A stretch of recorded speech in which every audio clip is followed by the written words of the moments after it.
how to set up auto reply text on iPhone. Hey guys, in this video we're going to show you how to set up auto reply text on an iPhone. If you're often busy or driving and don't want to miss replying to important messages, you can set up an auto reply text on your iPhone. This feature is really helpful because it automatically sends a message to let others know you're unavailable. First, open Settings on your iPhone. Now, scroll down and tap on Focus. Next, tap the plus icon in the top right corner to create a new focus. Here, choose a focus to get started, like driving. After that, tap on Customize Focus. Now, tap on Auto Reply.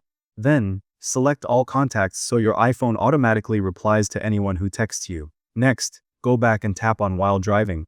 Here, tap on Manually so you can turn it on whenever you need it. Now, go back and tap on Driving. After that, return to your home screen and swipe down to open Control Center. Here, tap on Focus, and then choose Driving to turn it on. That's it! From now on, your iPhone will send automatic replies while you're busy or driving. Thank you guys so much for watching. I hope you got some value. See you at the next one.